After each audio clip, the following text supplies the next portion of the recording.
Hey, this is CJ here at Thor Parts, and what we have here is a Borg Warner 4494. This also comes in a 4493. This is the 44, which is the 4-to-1 low range with the crawler option. This is option, I believe, NR6 or NR4, and here you can see the 4494. And then what we have here is a 4-wheel drive to 2-wheel drive conversion kit. This is from Transfer Cases Unlimited out of New York State, and an aluminum shift fork and a couple main shaft bushings. And so the idea on this kit is that we can convert the variable output street or all-wheel drive mode. We're going to convert to a 2-wheel drive only mode to shut off the front output shaft. And this doesn't really appeal to most H3 drivers because you have no way to shut off the front axle on an IFS truck. But we have solid axle Hummers around here, and we have locking Warn hubs right here. And so what those allow you to do is unlock the front hubs so they free spin, and then underneath you have, you know, the differential and the axle shafts and the front drive shaft.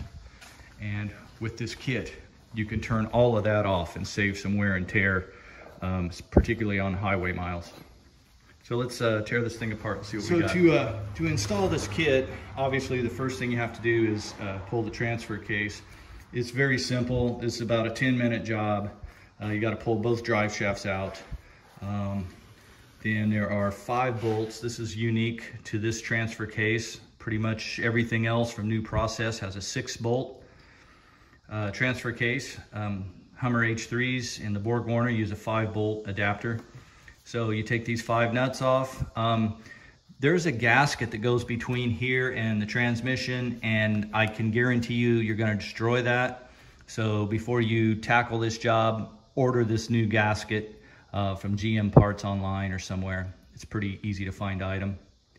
Another tip is on the back end, to get the transfer case out of the truck, it's much easier if you remove the encoder motor, which sits on here, 3 10mm bolts, and then a 4th one to hold the tail on it. Take those off while it's in the truck, and of course drain the fluid. It's much easier to get this in and out with that motor off of the transfer case. So after you get the transfer case out of the truck, get you a nice clean workbench with some good light. And the first thing you'll have to do is take out 25 or so of these Torx headed metric bolts that hold the 2 case halves together. And then these are put together at the factory with some crazy sealant that goes in here. There is no gasket. So after you get those bolts all removed, rather than try to pry on this case is made of magnesium, and rather than try and pry on it and possibly damage it or break it, you know, Borg Warner gives you these little ears here, and these are case spreader ears. So get a couple bolts like this, and then put nuts on them. Make sure they're fully threaded bolts. And then these ears, this is what these are on here for. And then that way you can tighten these alternate between here and this one down here. And it will slowly break the seal on this gasket and shove the 2 case halves apart without hammering or prying on it. And it makes for a better job. Once you get the case opened up, be very careful. This pin right here on the end of this, this is the selector shaft. And this operates the forks and changes modes. When you push the button on the dashboard, this rotates and moves the forks over and engages 4-wheel drive and low and all that. It has this very small, fragile little tip right here, and a lot of guys, you know, if you go caveman taking one of these apart, it's very easy to break this off. So just be careful, and that's why I like to use the separator bolts and pull the case apart parallel to each other till it's all the way separated. This is, I know the history of this case. I bought this brand new from GM in the crate, and it's got 10,000 miles on it. So it's practically like new. I noticed that it already has the aluminum shift fork pre-installed on it, which is a real problem on the ones that came with a plastic one. So that's why the kit comes with a new shift fork. We're gonna check that for wear, but I can already see that there's virtually no wear at all. This transfer case is in like brand new condition. Here's the amount of slop you should have in the chain. When you put the halves together, that will tighten up somewhat. So when these are very worn, this will have a lot more movement than what you see here. And the blue link always goes facing up when you put a new chain on. They are directional. In the front half of the case, this here is called a snubber plate, and this was added by GM or Borg-Warner in the 08 models and later. This little guy has a nasty habit of these screws backing out and coming loose. And once that happens, it gets bounced around in here and gets all chewed up by everything and causes you all kinds of problems. So this one here seems to be fastened really well. I'm not concerned about it, but always check that. And if it's loose, you might want to drill it out and put some larger 1/4-20 studs in here with nylon nuts or something on them that won't back off. Another thing about these cases that makes them somewhat unusual is they're pumped. So they don't just use an oil bath and a slinger. There's actually a pump, and then this right here is the pickup screen for the pump. And oftentimes if you have a lot of particulate in here, the chain's wearing against the side of the case, or you've got the snubber, this plastic is worn off and it's grinding on the aluminum, you'll get a lot of shavings in the fluid and they will get captured in this pickup screen right here. And so sometimes you have to replace this pickup screen if it's choked. Check that very good. And then this is a magnet in here that's incredibly inconvenient. Why it doesn't have a magnetic drain plug, I have no idea. So to clean the magnet, you have to tear the case apart to get to it. Ridiculous. So I've cleaned up the gasket surfaces with the razor blade and prepped all this, and it's ready to receive a skim coat of RTV. I like to use Permatex Ultra Black on surfaces like this that are open to oil. It seals up very well. Don't go crazy on it though. A lot of people put a big bead on here, and then when they tighten the case, it squishes to the outside and it also squishes to the inside, and you end up with big blobs of RTV actually inside the case. So go sparingly with this. You know, I usually put a coat on there and then wipe it with a credit card or something to sort of smooth it out a little bit. There's no need to have a giant 1/4-inch bead laying on here. So to prep this for the new assembly here, basically you take the basket off, which contains all of the planetary gears, and it couples this gear right here, comes off, and that's rigidly coupled to the shaft. It drives the spiders from the bottom of the basket. This is the basket. And in the top, there's a thrust washer that sits right here. And then the top gear comes off of that, which is the output shaft for the rear. That sits in here, and it is driven also by the same planet gears. So that basically this assembly and this is on the bottom. That is your differential. And then what replaces it is nothing more than a solid twin splined coupler. That's all this is a coupler. It fits on here like that, rigid. Fits on here like this, rigid. And it basically permanently locks rear wheel drive input shaft to the rear output shaft all the time, no matter what mode you're in.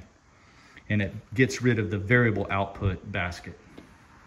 So in 4-wheel street mode, or what some people call all-wheel drive mode, this transfer case has a variable output. It's an open differential, just like you would see in a rear axle.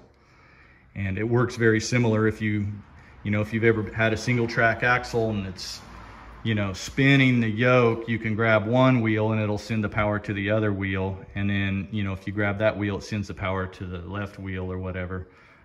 This works the same way, except it's the front and rear output shafts.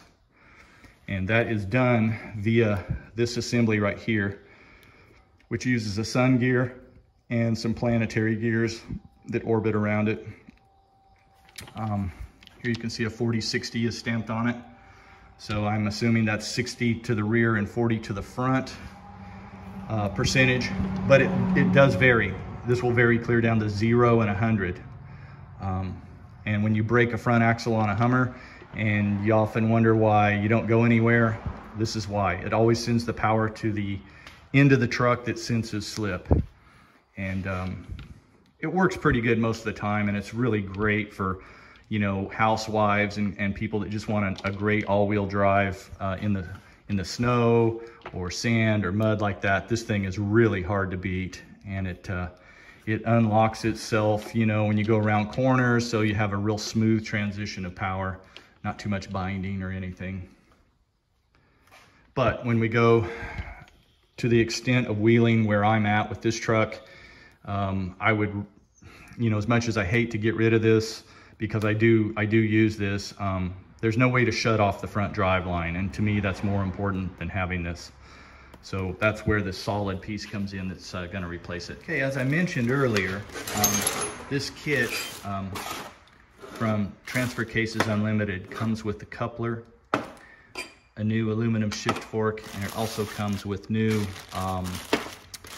not really bearings, they're bushings or bearings, whatever you want to call them, for the main shaft. And normally I would replace these on a high mileage transfer case, and I would replace the plastic fork with this one.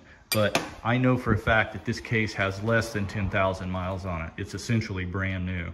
And you can look in here and see that bushing in there still has the Babbitt coating on it, just like this one. And I'm going to assume that the one back there also is the same condition.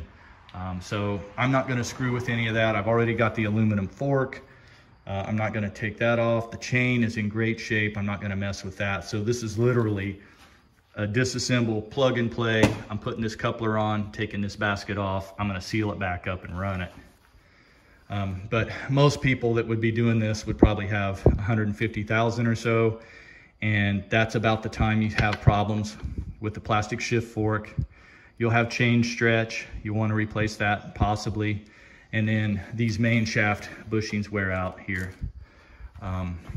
And to get those out, you know, you have to get in here and collapse this and pull it out with some needle nose. And then you'll have to disassemble all this entire main shaft comes out with the pump and everything. And then you have another set of planetaries down in there. And a thing to remember on the planetaries is they have timing marks. And it is important that they be timed properly.